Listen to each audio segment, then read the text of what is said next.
Hey guys, welcome to Sleepy Scientist Tells. Tonight we're doing something a little gravitational.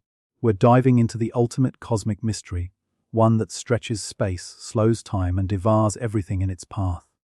No, it's not your inbox after a long weekend. It's the black hole. But not just any black hole. Tonight, you're going to live inside one. Imagine that, being pulled so deeply into space that time itself warps around you like taffy. Where up is sideways, light moves in spirals, and the laws of physics stop playing by their own rules. It's quiet in here, eerily quiet, and the stars outside the edge look like distant, frozen diamonds. There's no going back now. You're drifting inward. But before you get comfortable, take a moment to like the video and subscribe. But only if you genuinely enjoy what I do here. And if you feel like sharing, let me know where you're listening from and what time it is where you are. Now, dim the lights, maybe turn on a fan for that soft background hum, and let's ease into tonight's journey together. You float at the edge of the event horizon, the invisible shell of no return. To an outside observer, you never quite cross it. You slow, then freeze in place, your image gradually fading. But from your perspective, you slip silently inward. The moment is almost peaceful, like stepping through a shadowed curtain. The light here behaves strangely.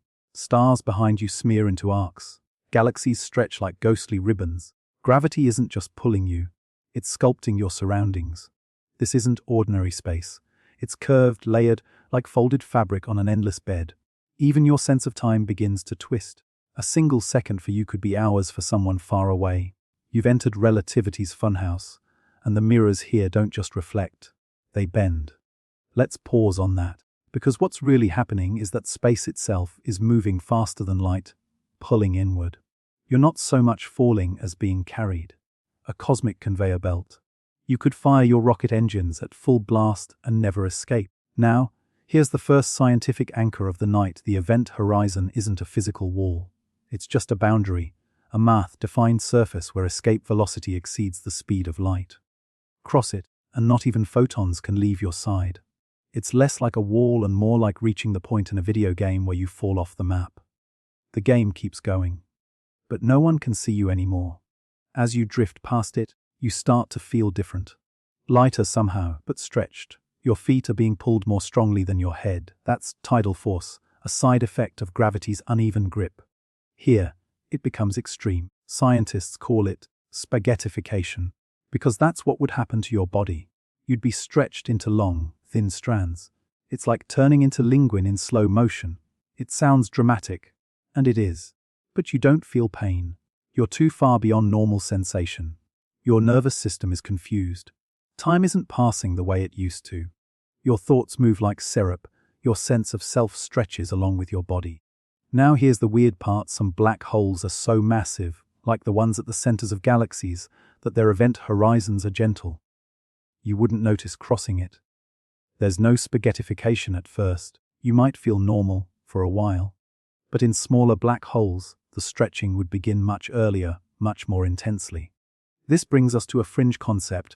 What if black holes are actually wormholes? Could you be falling into a tunnel, connecting to another point in space, or even another universe? Some physicists believe it's possible. They've drawn models where singularities don't just destroy, they lead.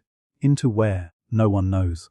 And here's the open question that still keeps cosmologists up at night. What really happens at the center? That point, the singularity, isn't just dense, it's infinitely dense. Which in science speak, means we have no idea. Our equations break. Time and space as we know them cease to function. You could be crunched into a point. You could be smeared across time. You could be fine. That's the thing. No one's sure. Black holes are where general relativity and quantum mechanics go to fight, and neither wins. It's a cosmic stalemate. But you float deeper. There's no air, no light, yet somehow you're still aware. You pass the photon sphere, where light orbits the hole like trapped fireflies. They never escape, just spin in glowing rings. You feel like you're swimming through frozen sunlight. Outside, the universe watches. Or doesn't, because to them, you've stopped moving. You've become a statue at the edge, you're gone, but inside, your journey continues. It's quiet, still, deep and impossibly dark, yet somehow peaceful. Now that you're inside, really inside, you begin to sense how utterly alien this place is. You're no longer falling in the traditional sense. In fact, the very idea of down has lost its meaning. Directions are curved, motion is relative. Even light, that faithful courier of truth and sight, can't help you here. It spirals and bends, trapped in loops, confused by the warping fabric of space. And still you drift. This part of the black hole, the interior, is where physics becomes poetic. It's the realm of possibilities, of paradoxes, of theory without anchor. Some scientists believe you might encounter a mirror universe. Others say you'd simply cease. But there's one idea that feels particularly dreamy tonight, the holographic principle. It goes like this: what if everything that falls into a black hole isn't lost, but copied, encoded, pixel by pixel, on the surface of the event horizon like a cosmic memory card? Your atoms, your memories, they're still there. Just flat, like a shadow burned into the edge of space-time. That raises more questions than answers. If you're a hologram now, are you still you? Is your consciousness preserved? Or is this merely a printout, a cosmic backup with no operating system? Outside, the universe has moved on. Stars live and die. Galaxies spin their spiral arms. Planets form, collide and dissolve. But inside the black hole, time has slowed to near stillness. From your perspective, it's been seconds. From the outside, millennia might have passed. And in this slow motion eternity, your body, whatever's left of it, begins to respond. Not with panic, not even with pain, but with hallucinations. Not the kind born of fear, but of quantum misfires. Your neurons, disoriented by extreme gravity, begin to flicker in unexpected patterns. You see light where there is none, hear echoes of your own thoughts. Shapes emerge familiar, but impossible. Your childhood bedroom floating inside a nebula, a tree growing sideways from stardust, a comet made of music. This is your brain's final theater, a dream sequence stitched from memory, mouth, and imagination. Some scientists call this hypnagogic imagery. But here, it's something more, a survival reflex firing off beauty as a final kindness. As you drift closer to the singularity, the unknowable core, you become aware of one final, elegant truth: nothing can stop this fall. There is no reverse. No escape velocity, only deeper. Strangely, that's okay, because the further you go, the more your self begins to dissolve, not in fear, but in form. Identity becomes space, memory becomes time. You are no longer a passenger in the universe, you are part of it. The lines between observer and observed blur until they vanish. And the singularity, it isn't a thing, it's an ending written in invisible ink. And now, you are that ink, you are the gravity well, the time warp, the shadow on the edge of light. Somewhere, far outside, a telescope stares at a quiet black patch in the sky. They call it a black hole. But to you, it's home. A silent infinity, humming in the dark. Sleep well, traveler. You've gone farther than anyone ever has. And you've become the story. Hour 60. 5 cycles of sunrise and sunset. But not for you. You're still inside this long, quiet stretch of artificial wakefulness. Your personal science experiment of sorts. The world keeps ticking forward, but you feel like you're standing in a bubble just outside of it, watching everything blur and shimmer at the edges. By now, your body has gone from protesting to adapting. Badly. You're not just tired anymore. You've become tiredness. It's not a feeling you carry, it's something stitched into your skin. You move slower. You blink longer. Your breath feels heavier, like it's pushing through invisible syrup. And the dream fragments, they've leveled up. Now your brain isn't just leaking bits of sleep into your waking moments, it's actively inserting hallucinations into the daylight. You might see colors shift in strange ways. Hear music that isn't playing. Smell phantom scents, like flowers or smoke or an old bookstore. None of it lasts more than a second or two, but it's enough to make you question what's real. Enough to make you doubt your own eyes. Here's what's happening. Your brain, starved of REM sleep, starts forcing dream content into conscious experience. It's called RAM intrusions, and it's your mind's desperate attempt to complete processes it hasn't had time to finish. Dreams are a form of mental housekeeping, and now the broom closet has exploded into your hallway. Meanwhile, your body's systems are out of sync. Your cortisol, the stress hormone, is elevated. Your melatonin, the sleep hormone, is still being released at night, but without sleep, it floats around with nowhere to go. Your body is both wired and sedated, alert and exhausted, like having one foot on the gas and the other on the brake. No wonder your heart rate is weird. No wonder you're jittery and slow at the same time. Let's talk about your memory. At this stage, short-term memory begins to disintegrate. You start misplacing words mid-sentence. You walk into a room and forget why. You reread the same paragraph 3 times and absorb none of it. That's because your hippocampus, the region responsible for transferring short-term memories into long-term storage, relies on sleep to do its work. Without sleep, memories pile up in the lobby of your brain, waiting for a processing room that never opens. And here's a strange science nugget: after about 60 hours awake, EEG scans show the brain attempting to generate brief sleep, like waves even while awake. These waves are isolated, happening in one part of the brain while the rest remains conscious. It's like a lighthouse beam flickering in and out of fog. You're awake, yes, but your brain is rehearsing the act of sleeping without your permission. Emotionally, the ground continues to shift. You feel raw, exposed. Your reactions are exaggerated, but oddly distant, like watching yourself feel things from a slight delay. Anger is quicker. Sadness runs deeper. Even laughter feels weird, like your body isn't sure if it's appropriate or malfunctioning. This emotional volatility is tied directly to the amygdala prefrontal cortex disconnect. When you're well rested, the prefrontal cortex keeps your amygdala, the drama queen, on a leash. But right now, that leash is frayed. The emotional center is throwing glitter and panic in every direction, and the logic center is too tired to clean it up. Let's zoom out for a moment. If we were monitoring your vitals in a lab, we'd see your body temperature fluctuate, your immune responses dip, your reaction times lag, your blood pressure may be elevated, your ability to regulate glucose impaired. This isn't just feeling tired. This is full body stress, prolonged, unrelenting, invisible, but profound. And yet, here you are, still awake, still curious, still pushing the boundary between sleep and wakefulness. Which brings us to tonight's open question in sleep science: can humans adapt to extreme sleep deprivation?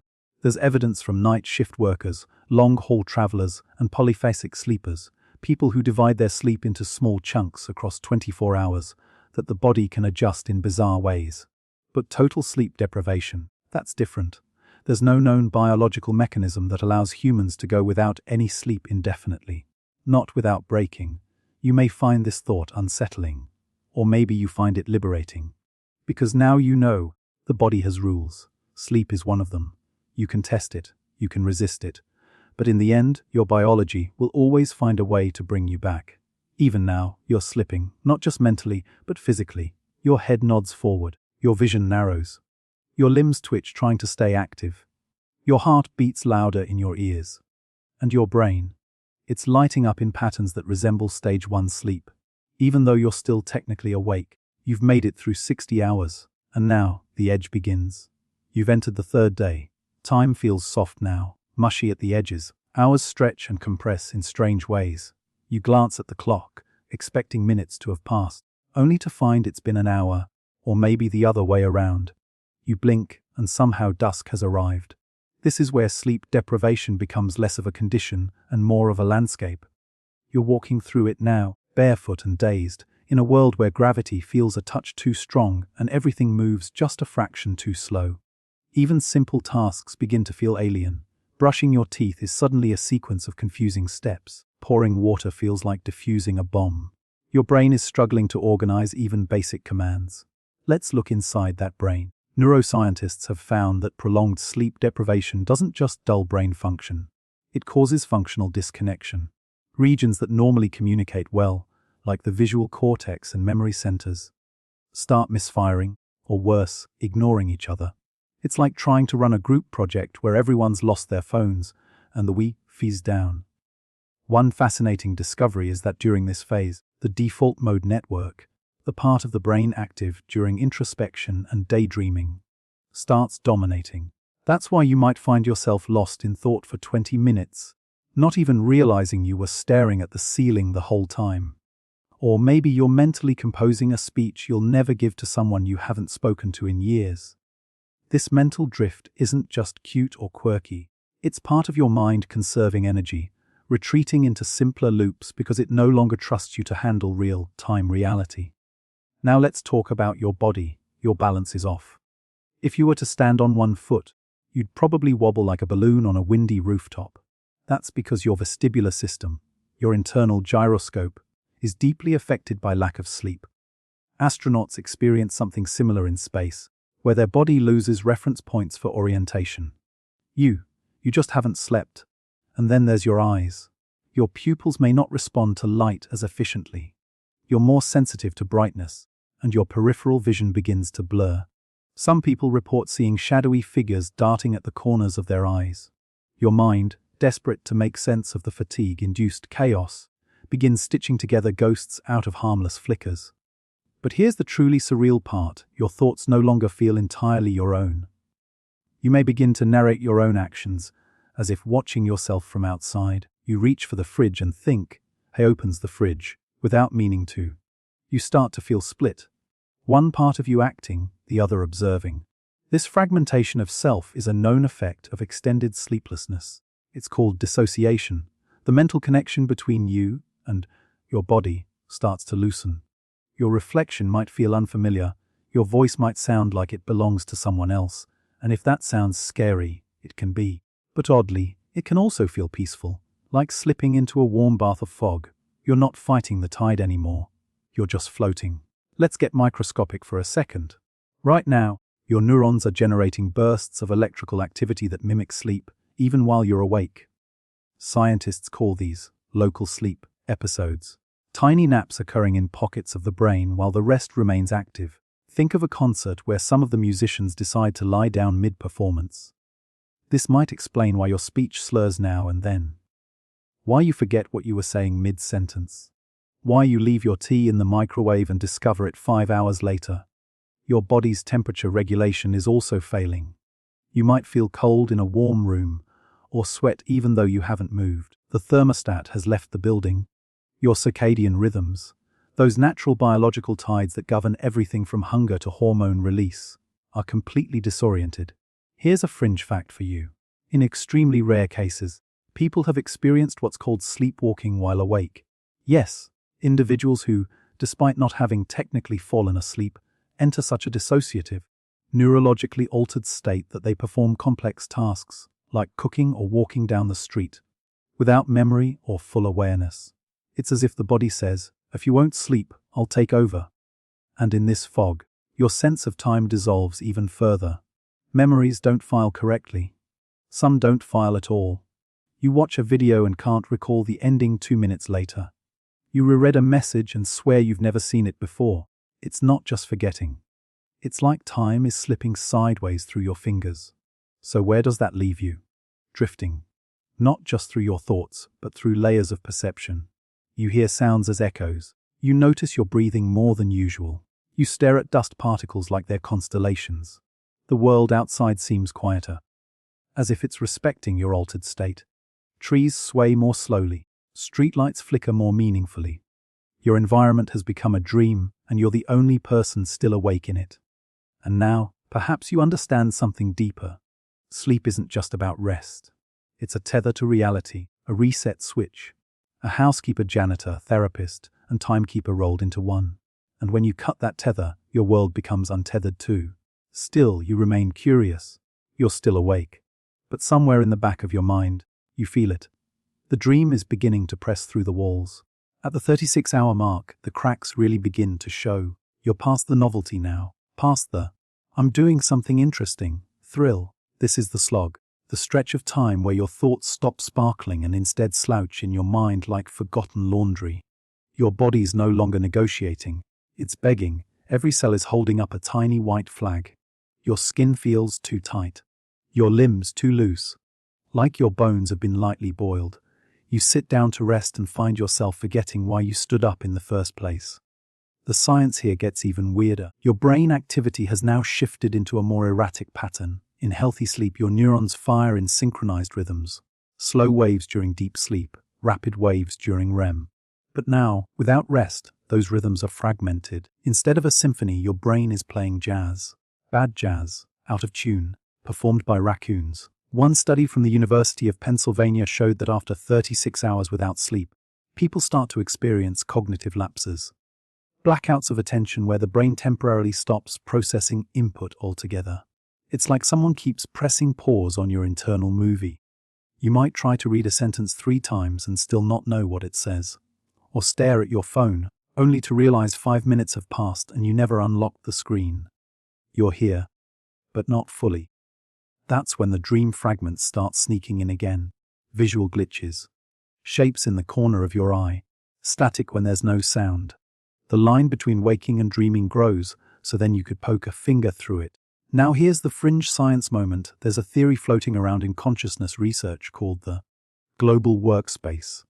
It suggests your brain is like a stage, and only one spotlight can shine at a time. Normally, sleep resets the lighting cues, but now the crew's on strike. The lights are flickering, casting strange shadows on scenes you didn't expect to revisit. Memories from childhood. Nonsense words. A weird craving for peanut butter and pickles.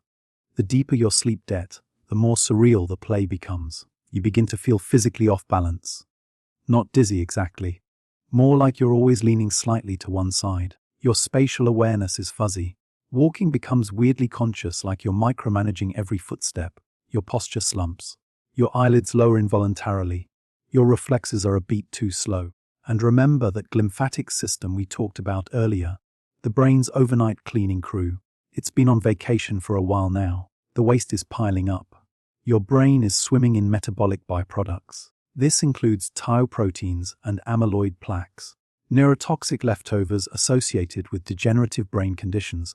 No wonder your memory's getting hazy. But let's zoom out a bit, because here's the deeper question. Why does the body react this way? Evolutionarily speaking, what's the danger of staying up too long? It's not entirely clear, but one hypothesis suggests that sleep deprivation acts like an internal alarm system.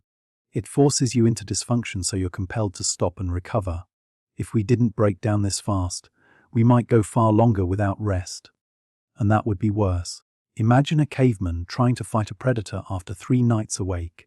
Nature decided it was better to shut the system down early. So that's what your body is doing now, enforcing shutdown. And still, you're resisting. Not out of ego anymore, but out of inertia. You've come this far. Your muscles achy. Your eyes sting. You keep staring at the clock. It ticks slower now. Each second seems to last just a bit too long. The room around you feels slightly larger than usual. Or is it smaller? You can't tell. The air feels thicker. Your thoughts feel distant. It's like watching your own life on a grainy VH tape. But here's something lovely in all this strangeness. The world is quieter. Not just around you, but inside you. The storm of thoughts has dimmed. There's a calmness in this exhaustion. A surrender. Not defeat, but peace. Like floating. You're still awake, yes, but you're beginning to drift in other ways. And maybe that's your body's way of saying, it's time. Welcome to hour 48. 2 full days without sleep. The sun has risen, fallen, and risen again, and you're still upright. Technically. By now, the world feels unreal, like you're watching everything through a soft glass dome. The colors around you are slightly off. Reds are too loud. Blues seem to echo. Patterns repeat in your vision when you blink too fast, like the afterimages are lagging behind reality. And when you speak, your own voice feels like it's coming from somewhere outside your body.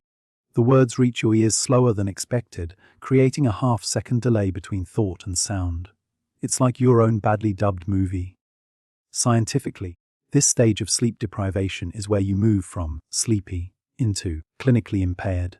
Studies show that 2 nights without sleep impair your cognitive function more than being legally drunk. Your reaction time, working memory, and reasoning all take a hit. You're now in the realm of decision-making that could be dangerous if you were, say, operating a vehicle or writing a strongly worded email. But even if you're just sitting still, the inside of your mind is becoming increasingly strange. You're likely experiencing full-on hallucinations by now. Not the dramatic kind with melting walls and talking plants, but fleeting shadows that vanish when you turn your head. A voice calling your name softly from another room. Patterns crawling on the ceiling that disappear when you stare directly at them. These are known as hypnagogic intrusions. Fragments of REM sleep elbowing their way into your waking hours. Your body, meanwhile, is now in revolt. Your immune system has dropped significantly. Your white blood cell count has decreased. Your skin might feel dry. Your eyes burn. Your gut is confused. It doesn't know whether to digest or rest, and now you're bloated, jittery, and constantly hungry. You crave carbs and sugar like you're 9 years old at a birthday party. Here's a strange science tidbiting at this stage. Your body starts to misfire even in temperature regulation. You might feel freezing cold in a warm room, or break out in sweat when it's perfectly cool. That's because your hypothalamus, the region that controls sleep and thermoregulation, is struggling to keep up. It's trying to do its job while being bathed in stress hormones and denied its nightly reboot. Emotionally, things are getting raw. You might cry unexpectedly, laugh too hard at nothing, or feel completely numb, floating in a strange detachment from your surroundings.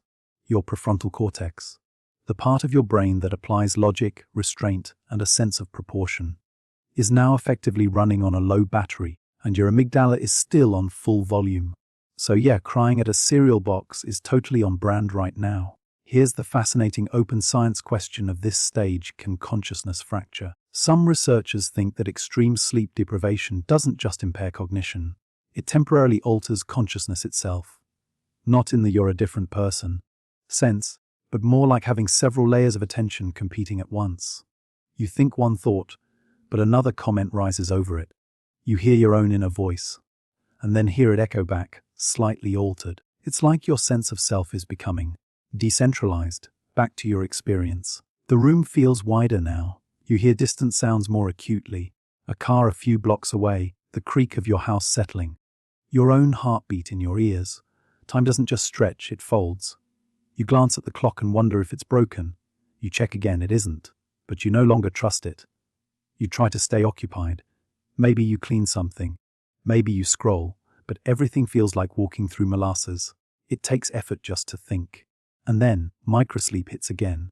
You blink. You lose 5 seconds. You were sitting, then you weren't. The world skips a frame. It's unsettling, but oddly comforting. Like your brain is saying, you don't have to do this all at once. I'll take care of it in tiny pieces. It's your body's quiet rebellion, stealing back moments of rest without asking. You might feel scared, or you might feel strangely peaceful. There's a softness in the air now. Every movement feels like it happens underwater, even your thoughts. But you're still here, still awake, still drifting through this strange new territory, where your body is unraveling and your mind is scattering like dandelion seeds. And yet, a small part of you is still observing, still noting it all, the scientist within. Welcome to the sleep desert, and you're only just beginning to see its dunes.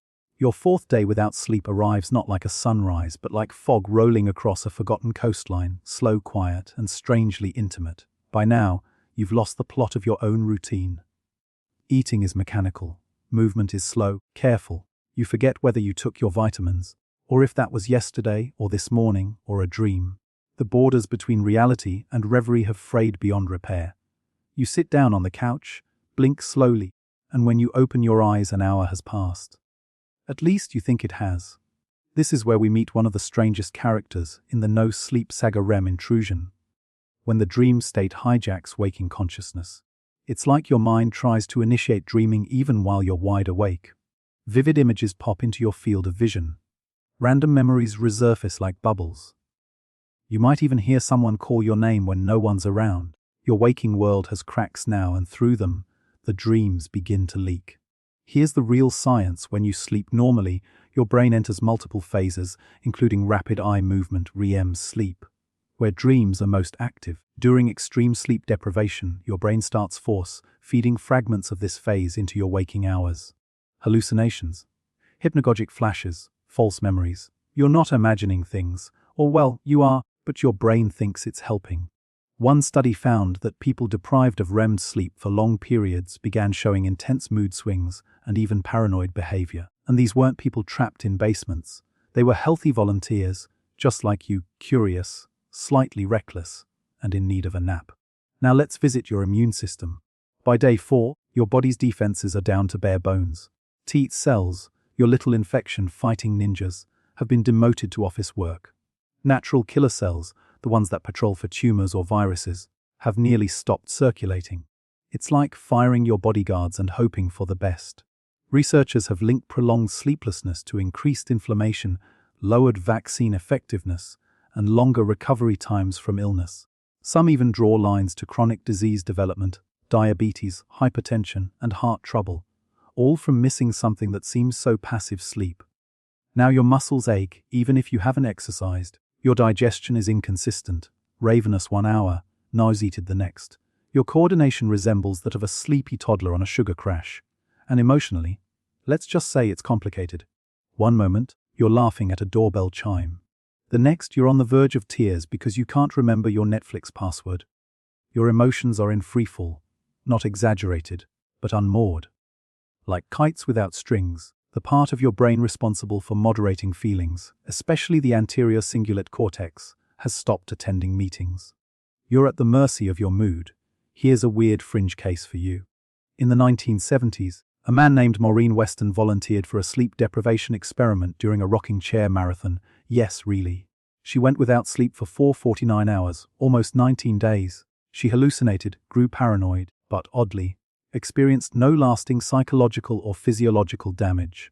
Scientists still debate how that's possible. Was she built differently, or are our brains far more flexible than we assume? And that brings us to today's open scientific mystery. Is there a limit to how long someone can stay awake? Despite the experiments and records, we still don't have a precise biological endpoint. Most people will lose cognitive function before their body shuts down, but sleep deprivation itself doesn't cause immediate death in humans. It's the chain reaction of failures, immune collapse, hormone chaos, memory fragmentation that wears you down. You look in the mirror now and barely recognize yourself. Not because your face has changed, though it's paler, a bit puffier, your eyes dulled by strain, but because your internal self, the one behind the eyes, feels thinner, more translucent. You've been stretched too far, like butter scraped across too much toast, as Bilbo once put it. Still, you're upright, still curious, still awake.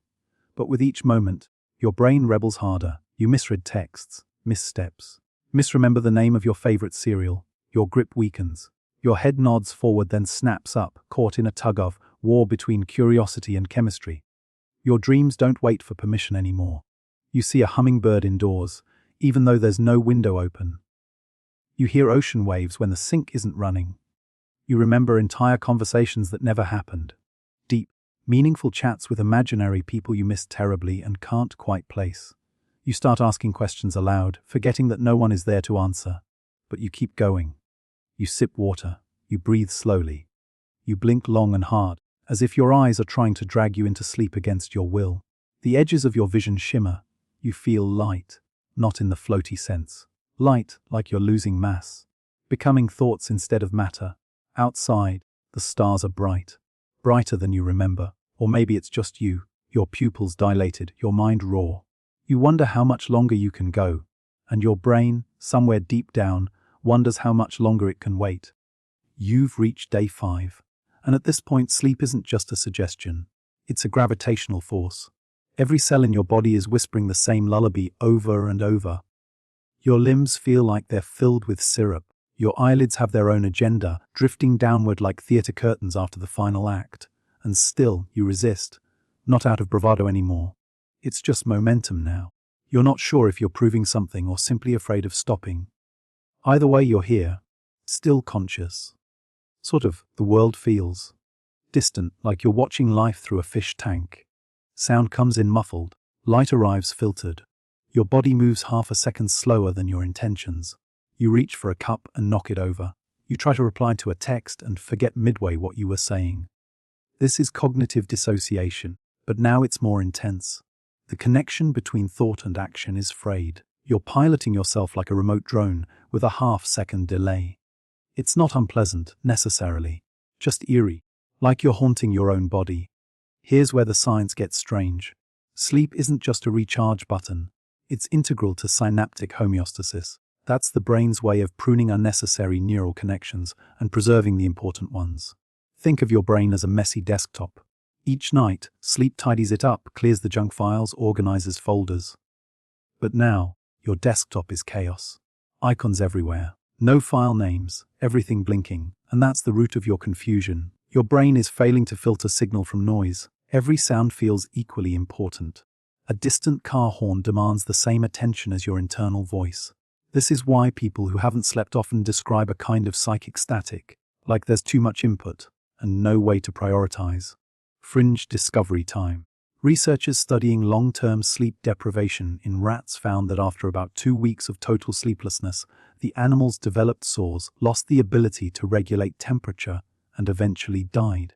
But what caused death wasn't precisely understood. There were no clear signs of organ failure. One theory: the immune system collapsed so subtly, it allowed bacteria from the gut to leak into the bloodstream, a process called intestinal translocation. Essentially, their internal barriers gave up. Humans aren't rats, but that doesn't mean we're immune.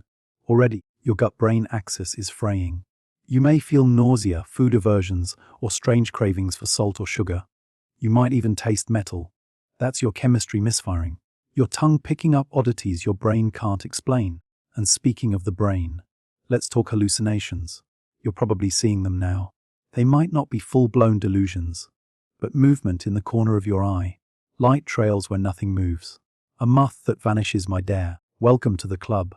Hallucinations from sleep deprivation typically start small. Blips, flashes, distortions. But over time they can evolve. Patterns on walls may start to shimmer or breathe. Shadows might stretch unnaturally. Colors become richer, more saturated, almost too vivid. One man in a documented sleep study claimed he began seeing an entire parade outside his window. A procession of people in slow motion, carrying lanterns and whispering unintelligibly. There was no parade, of course, but to him it was real. Your visual cortex, deprived of sleep, becomes more excitable. It starts inventing stimuli to fill the void. And your brain, trusting itself implicitly, accepts the fiction. And then comes the temporal looping. You begin to feel as if you've already lived this moment. Déjà vu becomes sticky, persistent. You walk into a room and feel like you've done it 3 times already. You might even start talking to yourself, not in the usual muttering way, but conversationally. Answering your own questions. Hearing a second voice in your head that sounds just slightly separate. This is your consciousness untethering, not splitting exactly, but slipping sideways. Now for an open question in neuroscience. Can consciousness fracture under sleep deprivation? Some researchers believe there's a threshold at which awareness becomes partitioned, not psychosis per se, but compartmentalization. Multiple selves, observing and reacting differently within the same body. Like co-pilots steering a failing ship, no one's entirely sure. And as for your memory, well, at this point, it's like sand through a sieve. You read something and forget it instantly. You start a sentence, lose your place, and feel startled that you're even speaking. This isn't just forgetfulness. It's anterograde amnesia, the inability to form new memories properly. Your hippocampus, which helps consolidate short-term into long-term memory, is now running on emergency backup power. And even that's flickering. Still, despite all of this, you're conscious. And it feels oddly peaceful, doesn't it? There's no more fight, no more push to stay sharp. You've slipped into a kind of float state, where the world moves around you and you exist, not asleep, not awake, somewhere in between. There's a name for that too, microsleep drift. When your brain no longer respects the line between wake and rest. You might be walking and for a second your brain simply blacks out, your eyes remain open, you continue moving, but you are gone. It's unnerving, but fascinating, and this is where you start to wonder, have I already slept and just forgotten? Or am I dreaming now? You can't quite answer. But you're still here, and the night is still young. The sun rises again. That makes it day 6. You've now been awake for roughly 130 hours, give or take. Time, after all, has stopped being something you trust. It warps and winds like a ribbon underwater. Seconds stretch. Hours fold in on themselves. Some moments take forever. Others vanish the second they arrive. You haven't lost your mind, not exactly. But your mind has definitely lost its footing. As you sit staring at the ceiling, or the wall, or the slow spin of a ceiling fan that may or may not exist, it hits yug, you're not dreaming. But you're not truly awake either. You've entered a liminal space, a threshold of consciousness. Your body remains in the world, but your awareness now belongs to something else. It's not a high, it's not a low, it's something quieter, stranger. This is sleep deprivation psychosis, and while it's rare, it's very real. In extreme cases, people begin to exhibit delusional behavior, seeing complex visions, hearing voices, or becoming convinced of things that simply aren't true. It's not permanent, and it's not irreversible. But it feels utterly real while you're in it. So here you are. You begin having full conversations with people who aren't there. Remember events that didn't happen. You might smell flowers with no source, or feel convinced that your phone is melting, even though it's fine. But the strangest part, you accept all of it without question. That's your prefrontal cortex now in near total shutdown. The logic gate is offline, the editor of your internal narrative, the one who normally yells, "Hey, wait a second," is napping in the corner. Without it, you take in every bizarre, disjointed thought and treat it like gospel. Let's dip into the science. When researchers scanned the brains of people experiencing psychosis, they found massive overactivity in the default mode network, a system of interconnected brain regions that normally hums along quietly when you're resting, daydreaming, or introspecting. But without sleep, this network goes into overdrive. You begin projecting narratives, inventing stories, assigning meaning to randomness. It's like dreaming while fully conscious. Which begs a fascinating question. Is our waking self just a fragile balance of inputs, held together by rest? Because when sleep goes, your self goes with it, piece by piece.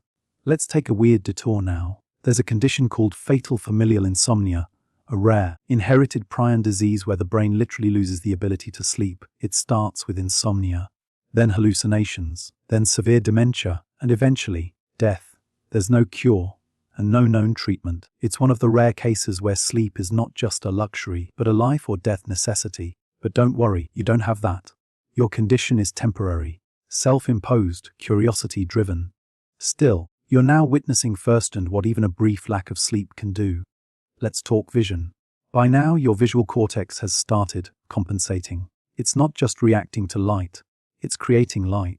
Shadows stretch, walls shimmer, lights pulse with hollows. You may see bursts of color that trail like slow fireworks. You blink, and the colors stay. This is your brain starving for structure, for predictability, for something to anchor it. Without input from the real world, it begins inventing its own. Beautiful, yes, but it comes at a cost. Your speech begins to slur. Not because your mouth isn't working, but because your mind is lagging behind your tongue. You forget words, mix up names. Sentences trail off mid-thought.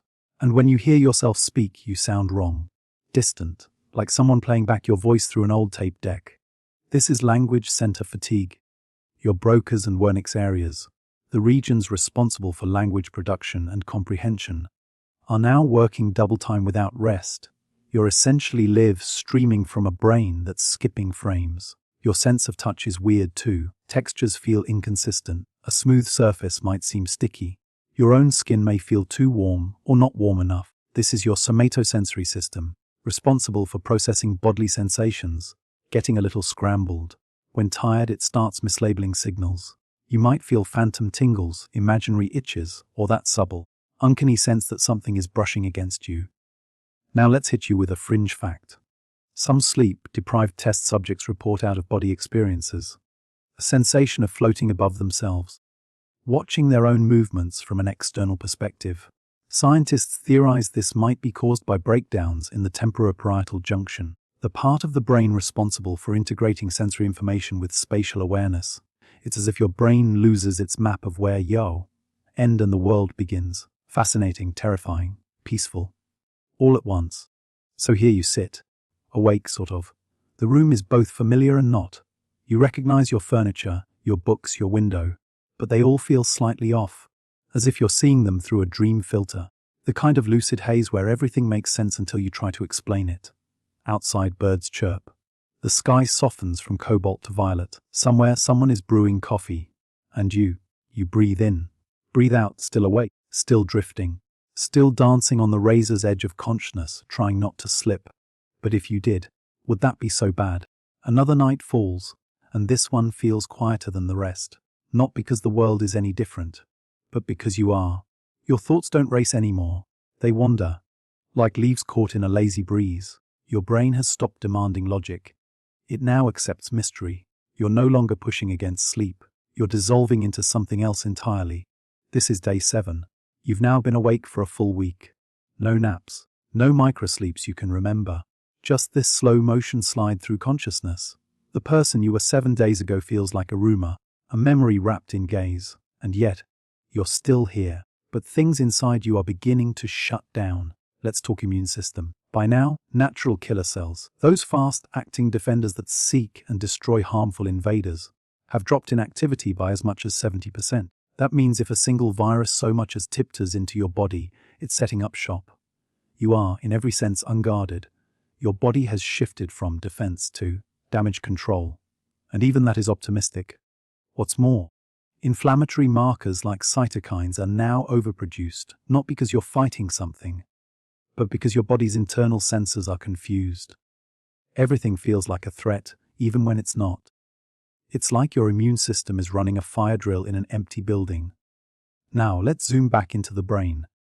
You remember the glymphatic system we talked about earlier? The brain's nighttime cleaning crew. After a week without rest, the buildup of toxic proteins is now interfering with neural transmission.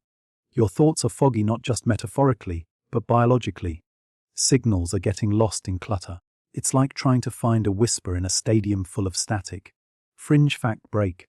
There's a rare experiment, mostly legend now, where scientists tried to determine how long the human mind could function without external time cues. They placed subjects in a controlled cave environment, with no clocks, no daylight, no schedule, just food, light, and solitude. One man reportedly stayed in the cave for over 6 months, believing he'd only been there for about 3. His sleep cycle completely unraveled, becoming a strange loop of naps, long waking periods, and blank stretches of time he couldn't place. His brain adapted, barely, but he emerged confused, disoriented, and emotionally hollow. What does that mean for you? Even though you're not in a cave, your brain is now essentially in the dark. It has no anchor. Circadian rhythms have flattened. The usual hormonal waves that help define wake-versus sleep, melatonin, cortisol, serotonin, are scattered like musical notes with no tempo.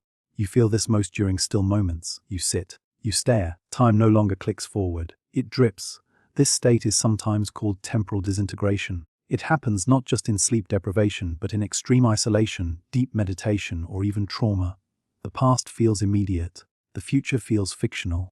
All you know is now, and even that feels slippery. Want to hear something really strange? Researchers have found that in prolonged sleeplessness, some people report a kind of emotional numbness. Not sadness, not depression, just a quiet flattening of everything. Joy, fear, anger. They lose their edges. Life becomes scale. You're not unhappy, just univested. This is your brain's version of power-saving mode. And here comes a weird theory. Some scientists propose that our minds invent the concept of self, anew each day, reassembled each morning after sleep, stitched together from memories, habits, and inputs. But without sleep, that reconstruction doesn't happen. So your sense of identity becomes threadbare. You forget what you were like before. You stop asking what you're doing. You just keep going. But not everything has faded. In fact, your senses are sharper than ever, in all the wrong ways. Light hurts. Sound scratch, your skin feels too tight. The weight of your own body becomes strangely loud. You sit on a couch and feel every seam, every thread. You sip water and taste every molecule. Your thalamus, which normally acts as a sensory relay filter, is now malfunctioning. It's letting too much through. Your reality is unfiltered, oversaturated. You're not hallucinating exactly. You're just drowning in unprocessed input. That's when the dreams begin leaking in. You're still awake, but the images now arrive uninvited. You see a pattern in the floorboards and watch it shift like waves. You hear a voice whisper a sentence and realize it came from inside your head. You close your eyes for just a second and see a full scene, a hallway, a light, a door. You open your eyes. It's gone. But the feeling lingers. These are hypnagogic intrusions, dream fragments slipping into the conscious world. They're not nightmares. They're not even vivid. They're just confusing. You might even begin to question whether this entire experience is a dream. It's not. Or maybe it is. Open questioning, are dreams merely simulations our brains run during rest? Or is waking life just the dream we share together? You smile at the thought. Or maybe your lips don't move at all. Either way, the world is very quiet now, even in your mind. The internal monologue, the running commentary you've heard your whole life, is fading, not gone, but softened. Less chatty, less concerned. As if it knows it's not the main character anymore. You sit in the stillness, and somehow it feels okay. You're not panicking. You're not fighting. You're just floating. A thought drifts through your mind like a feather. Maybe this is what the other side of tired looks like. Beyond exhaustion, beyond confusion, just peace. Not because you're better, but because you're empty. The kind of calm that doesn't ask questions anymore. You blink, the ceiling looks like the sky, the air smells like sleep, and yet, you're still awake. Day 8. That's 192 hours without sleep. Your body is now running on instinct and stubbornness alone. No system is fully operational. No process is at full capacity. And yet, like a flickering old neon sign, you're still lit, still present, still technically functioning. But you feel it now. The hollowness behind your eyes. The low, buzzing ache that wraps around your skull like a crown of static. Your muscles don't hurt, but they don't feel trustworthy either. Standing feels like floating. Sitting feels like sinking. Lying down is the only thing that makes sense, and yet sleep still doesn't come. You've passed into something else. Let's look at your brain. Right now, the default mode network, that quiet hum of self-awareness and background processing, is practically roaring. Normally it activates during rest, reflection, and daydreaming. But with no sleep, it begins to dominate every moment. You can't focus. You can't complete tasks. Instead, your brain starts telling itself stories on loop. Half memories, warped daydreams, emotional echoes. This is why you feel like you're narrating your own life from the outside. Like a documentary voiceover inside your head, speaking in a voice you're not sure is yours. Meanwhile, your cerebellum, the part of your brain responsible for coordination and movement, has gone on strike. You drop things. You knock into walls. Walking in a straight line feels like trying to walk a tightrope during an earthquake. You're not intoxicated, but your brain is mimicking intoxication perfectly. Here's a study for you: after 20 hours awake, your reaction time is equal to someone with a blood alcohol level of 0.08%, which is the legal limit for driving in many countries. After 24 hours, it's closer to 0%, so right now you're functionally drunk, just without the fun or the bad karaoke. Let's check in on your organs. Your heart rate variability, a key marker of health, is now deeply compromised. Your autonomic nervous system, which normally balances between fight or flight and rest and digest, is stuck in overdrive. Your body is jittery, as if it's preparing for a threat that never arrives. And then there's your digestion. It's confused. Food doesn't settle the way it used to. Hunger comes in waves that don't align with meals. You might crave something intensely, take one bite, and feel nauseous. Your gut bacteria, too, are suffering. Without sleep, they become imbalanced. The microbiome, your inner ecosystem, starts to destabilize. This can affect everything from mood to immunity to metabolism. It's like your body is hosting a chaotic, underfunded festival where no one remembered to bring food or restrooms. Let's get weirder. By this point, you may begin experiencing false memories, not because you're delusional, but because your hippocampus, the memory formation center, is struggling. It begins mixing real and imagined events, stitching together fragments that don't belong together.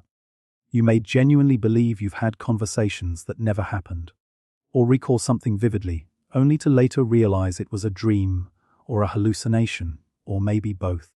It's like your brain is trying to run a highlight reel, but half the clips are corrupted. Here's a fringe science curiosity. Some researchers believe lucid dreaming and sleep deprivation hallucinations may share a neural signature. In both cases, the brain maintains wakeful awareness while accessing dream content. This suggests that the line between waking and dreaming might not be as solid as we think. Which brings us to the open question: what is consciousness without sleep? Are we simply looping software, running until we crash? Or is sleep the thing that lets us reboot, not just physically, but spiritually? There's no clear answer. But here's what is clear: you're slipping, not into sleep, but into a version of yourself that is more idea than identity. A soft shell, a set of reflexes held together by willpower. You catch your reflection in the mirror and feel briefly surprised it still looks like you. But the eyes are different. They're glassy, unfocused, not sad, not tired, just empty. Your inner monologue is slowing to a crawl now. It no longer narrates, it murmurs. Sometimes it's not even in words, just impressions, shapes, sensations. You put a hand on your chest and feel your heartbeat, slow, steady, tired. You are a machine still running, but without an operator. And yet, you're calm. This isn't panic, this isn't fear, it's surrender. Not defeat, just stillness. You wonder, how long can you stay like this? The answer isn't in hours, it's in moments, and this moment is quiet, soft, safe. The world is gentle around you, lights are dim, air is cool. Every sound is softened like cotton. Your eyelids flutter, but you catch yourself, still not sleeping, still here, still curious. There's a peculiar quiet that follows long-term sleep deprivation. Not the hush of a peaceful night or the soft silence before sleep, but a deep internal stillness. As if the mind itself has drawn the curtains. You're not thinking anymore, not really. You're responding.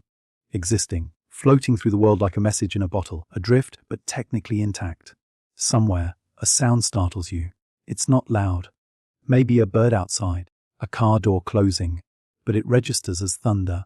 Your startle reflex is heightened now, the amygdala hyperactive, pulling the alarm for every creak and rustle. Sleep is your brain's off switch for this alarm. Without it, everything is a potential threat, even the ordinary. Now, let's talk about dreams that leak. You're starting to hallucinate again, but this time it's different. It's not lights or distant voices. It's shapes, people, scenes. But they don't belong to your day. They belong to your dreams, the ones you haven't been having. Your brain, starved of REM sleep, begins to insert fragments of dream processing into the waking world. You think you see your cat, but you don't have a cat. You smell a campfire, but you're inside. You hear music, but there's no source. This state is called REM intrusions, where parts of the dreaming brain activate during consciousness. It's as if sleep is no longer waiting for permission.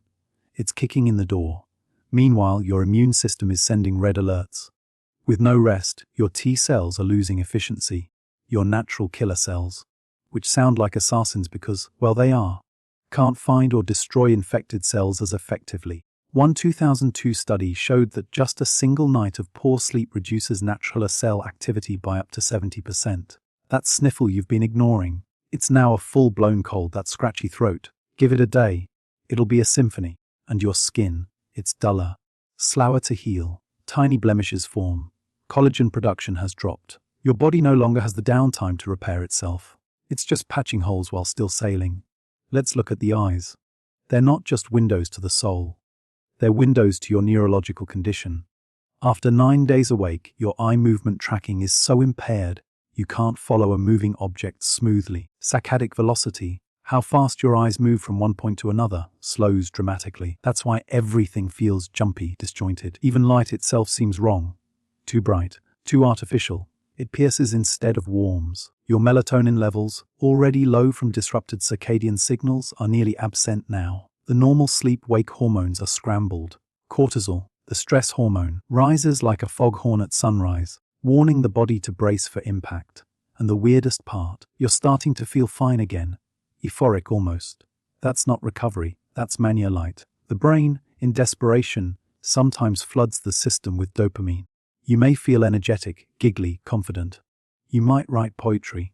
You might feel deeply connected to everything around you.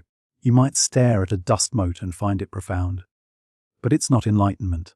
It's a nervous breakdown dressed in glitter. Somewhere, deep in your brain, the locus coeruleus, which produces norepinephrine for focus and alertness, is just flickering. The system is unstable. Alertness comes in bursts, then crashes. You're being kept upright not by balance, but by habit. Here's a strange thought: birds that migrate for days without landing often sleep mid-flight. Scientists discovered that certain species use unihemispheric slow-wave sleep, where one brain hemisphere sleeps while the other stays alert. Humans can't do this intentionally, but right now, parts of your brain may be slipping offline while others remain lit. You're a house where the rooms go dark one by one, but the porch light stays on. Your thoughts, looser now. Words tumble into each other. Ideas spiral like paper in the wind.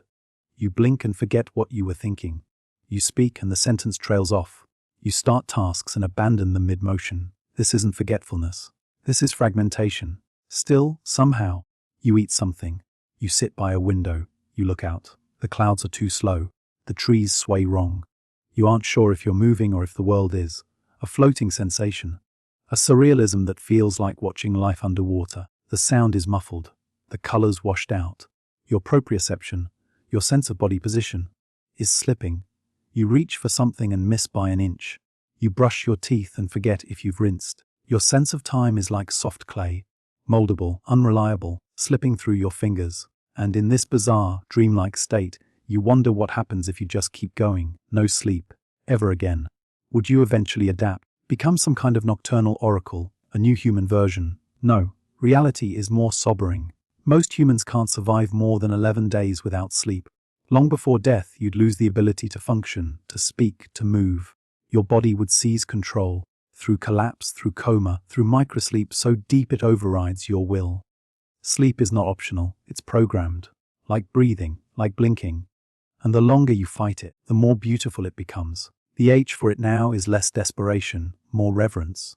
You don't want rest, you want sleep. The deep velvet black curtain of unconsciousness, the quiet return, the warm fade. And yet, you're still here, still awake, still watching the sky dim and lighten like the slow inhale and exhale of a world that sleeps. Even if you don't.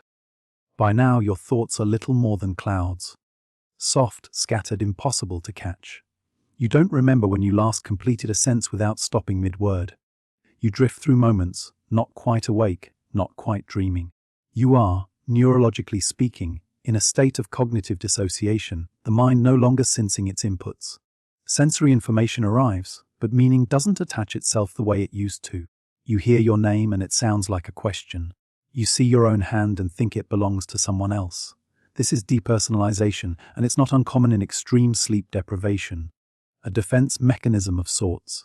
Your brain, overwhelmed, takes a step back from the stage. The show goes on, but the actor no longer believes they are part of it, and still your body shuffles forward. You haven't fully lost motor control, but your cerebellum, the part responsible for coordination, is sluggish. You move like you're underwater. Simple actions, turning a doorknob, unscrewing a bottle, feel mechanical. Your hands are slow to respond. Here's a comforting thought. If you did fall asleep right now, even for a moment, your brain would flood itself with delta waves, the low-frequency rhythms of deep sleep. That's how desperate it is. But you're not giving in yet. Somewhere inside, the command to keep going persists. Your thermoregulation is off. You feel warm, then freezing. Your extremities are numb. Your body no longer knows how to maintain its internal climate. The hypothalamus, responsible for this delicate balance, is too distracted. It's running damage control on every system. You sip water. It helps for a second. But even the act of holding a glass is strange. Like you're watching someone else do it. The disconnect grows. Objects lose their names. You look at a spoon and call it the small shovel. The faucet becomes the water stick. Language slides into abstraction. And then, the colors begin to blur. Literally. Your visual cortex, exhausted, begins to combine edges and surfaces, creating strange blends. Shadows move when they shouldn't. Colors bleed like ink in water. Your perception of brightness is warped. You squint at your phone, unsure if it's glowing or pulsing. This is what happens when your retinal sensitivity increases. Without proper sleeping, the world becomes too sharp and too dull at the same time. You wonder if this is what dreams feel like, alive but unrooted. Somewhere in your past, someone probably told you that sleep is for the weak. Now you know better. Without sleep, your brain is unraveling. Piece by piece. The hippocampus, your memory center, is now operating at less than 40% efficiency. Even basic tasks become forgettable. You read the same line of text over and over. You walk into a room and forget your own name for half a second. You don't panic, because that would take energy. You just float through it. Let's talk about rats. In a famous and ethically uncomfortable experiment, scientists kept rats awake continuously by placing them on platforms above water. When the rats drifted off, they'd fall into the water and wake up. They died after about 11 to 32 days. Not of exhaustion, but of immune system failure. That's the strange part. Sleep deprivation doesn't directly kill. It removes the barriers that protect you from everything else. It's like removing the walls from a house during a storm. Not the storm that destroys you, but the exposure. You stretch slowly. It's as if your muscles are made of thick elastic bands now. Achy, confused, trembling with fatigue. Your posture slumps. Your head bobs. You blink harder, hoping it'll pass. It doesn't. Somewhere, your brainstem is preparing to take over. When consciousness fails, autonomous systems keep you alive. Your heart beats. Your lungs move. But higher function, optional. And as your consciousness flickers, the dreams return again. This time stronger, more real. They're not dreams in the traditional sense, they're micro-dreams. Short, vivid intrusions that interrupt reality with complete, immersive hallucinations. You think you're in your bed at home, only to snap back to the chair you never left. You think someone spoke to you, but no one's there. It's like reality buffering, switching scenes mid-frame. This leads to a question scientists still wrestle with. Where exactly does consciousness go when sleep intrudes on wakefulness? Are you technically dreaming during these episodes? Or are they something entirely different? An undiscovered mental state.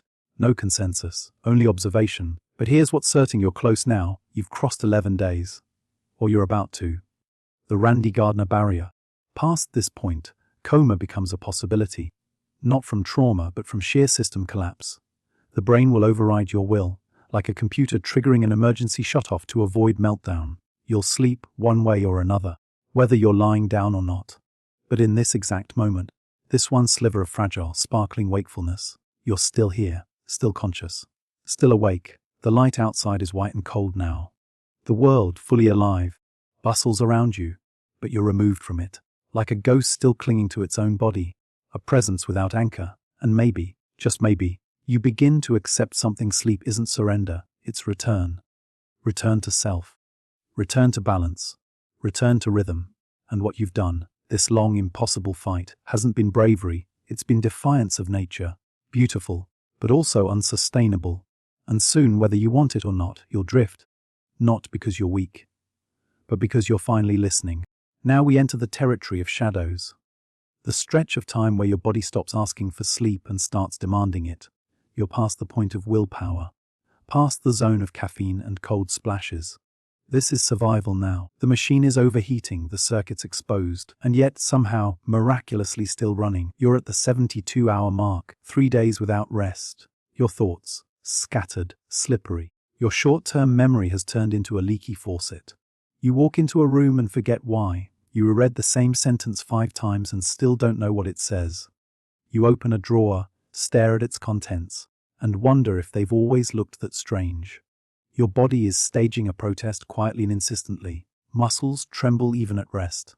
Balance feels off. You tilt your head too fast and the room sways like a boat. Your joints ache with a dull, unreasonable fatigue. Your skin feels tight in places, loose in others. Your voice sounds unfamiliar, raspy, far away. And still, you are awake. Let's talk about something called REM intrusion. That's when rapid eye movement sleep, normally confined to dreaming, starts leaking into your waking hours. You see flashes, hear echoes. Your vision flickers at the edges, as if reality is buffering. It's not quite hallucination, not yet, but close. You might glance at the corner of the room and think something moved, or hear your name whispered through the rustle of a tree. The line between imagination and perception thins to a thread. Here's the scientific kicker: sleep deprivation causes increased dopamine activity. Yes, the feel-good chemical. That might sound nice, but it creates a paradox. Your brain is both exhausted and overstimulated. You're running on empty while flooring the gas. This is partly why sleep-deprived individuals can act euphoric, giddy, even manic, right before they crash. Remember the default mode network from earlier? It's basically screaming now, caught in a feedback loop of internal noise. Your mind keeps replaying worries, stories, snippets of conversation. You're stuck in a few-house mirror of thought. Still, you eat. Slowly, mechanically. The food doesn't taste like anything. It's just texture now. Your stomach accepts it, but your brain doesn't register satisfaction. You drink water, forgetting if you just drank a moment ago. Everything becomes a loop. Now let's get philosophical again. 3 days without sleep, and your sense of self has fractured further. There's you, and then there's you watching you. It's not madness, exactly. It's more like stepping outside yourself, like your consciousness is slightly to the left of your body. This is known as derealization. The world feels unreal, artificial, like a film set. The colors are off, the proportions strange. You're still functioning, but it's like piloting a drone through your own life. And there's a price. Cognitive tests show that after 72 hours of wakefulness, your performance is similar to someone with a blood alcohol content of 0.1%. Above the legal driving limit in most countries. So yes, at this point, legally speaking, your brain is tipsy, but emotionally, it's a mess. The amygdala is in overdrive. The prefrontal cortex is barely contributing. Your ability to regulate mood is gone. You cry unexpectedly, snap at nothing, laugh inappropriately. You may also experience emotional flattening, where everything feels muted. Joy, sadness, fear, delight, all dulled like a tea with the sound down. Let's pause here. Picture a lantern with a flickering wick. It still glows, but the light is faint and unsteady. That's your consciousness now. Still glowing, still beautiful, but barely held together. And yet, you're still not asleep. Why? Because sleep isn't just about being tired. It's about permission. And your brain, for whatever evolutionary or survivalist reason, is still denying it. Let's talk about a scientific mystery. Despite all this damage, some people can go even longer. There are rare cases. Documented experiments, urban legends, tales of insomniacs who stay awake for 4, 5, even 6 days. Why do some endure it better than others? Is it genetics, brain chemistry, a trick of will? Scientists still don't fully know. Some suspect variations in orexin regulation. That's the neuropeptide involved in wakefulness. Others point to differences in glymphatic flow efficiency, how well the brain flushes out toxins. But the truth, it's still one of neuroscience's deepest yawns. You're now hovering in a strange twilight. Your limbs feel weighted, your thoughts blur like watercolor in the rain. You close your eyes for just a second. But it stretches. You snap awake, unsure how long you were out. A minute, an hour. This is the paradox. You are both hyper-awake and deeply absent. And somewhere beneath it all, your body, your quiet, loyal, overworked body, is still keeping you alive, still circulating blood, still managing heartbeat, still digesting, regulating, defending. It wants rest desperately. But for now, it obeys. Just a little longer. Welcome to the edge. It's now been 4 full days, 96 hours. No sleep, no reset, no dreaming. You've entered a space few people have ever explored willingly. A fragile, quiet kind of chaos. Your body still moves, your eyes still blink, but inside, the gears are stripped. The lights are on, but they flicker. At this point, you're not just tired. You're disconnected. Your sensory systems have begun misfiring. The world feels loud, even in silence. Light pulses too brightly. Soft sounds echo strangely. Time stutters. You reach for a cup and miss. You speak but forget what you were saying halfway through. And your mind, it's no longer a narrator. It's a murmuring crowd. Thoughts pile on top of each other, overlapping in strange and disjointed ways. A memory from 3rd grade plays next to a song you haven't heard in years. You think about colors, then forget what colors are. It's like dreaming, but you're still awake. Let's talk about the hallucinations. Not everyone gets them, but at this level of deprivation, your brain may begin inventing stimuli to fill in the blanks. You might see phantom shapes in the corners of rooms. Hear voices muffled under the hum of a fan. Feel the sensation of something brushing your arm when nothing's there. This is your brain's version of autocorrect, filling in sensory gaps with whatever's available in its library. It's trying to keep reality stable, even as its tools collapse. Here's a strange fact: during extreme sleep deprivation, the brain can begin entering REM sleep while technically awake. That means dreamlike experiences can merge directly into consciousness. This process is rare but not unheard of. Your body is now in deep survival mode. Cortisol, your stress hormone, is surging. Inflammation rises. White blood cell count drops. Blood pressure wavers. Muscles start breaking down for energy. Every cell is now screaming for restoration. And here's the haunting twisting: even though your brain is falling apart at the seams, you might feel oddly fine. This is known as paradoxical euphoria, a strange burst of lightness that sometimes arrives right before collapse. It's not real stability. It's your nervous system throwing up a white flag, saying, "We're done fighting. We're just floating now." Imagine it like this: you're treading water in a deep, dark ocean. At first, you resist. You paddle. You stay above the waves. But at some point, your muscles give in, and there's peace in the sinking. You're not asleep, but you're no longer truly awake either. Let's revisit a mystery. Why doesn't the body simply shut down? Why can some people survive even this far into sleeplessness? Researchers are fascinated by this threshold. In one lab study, rats were kept awake until death, not by choice but by design.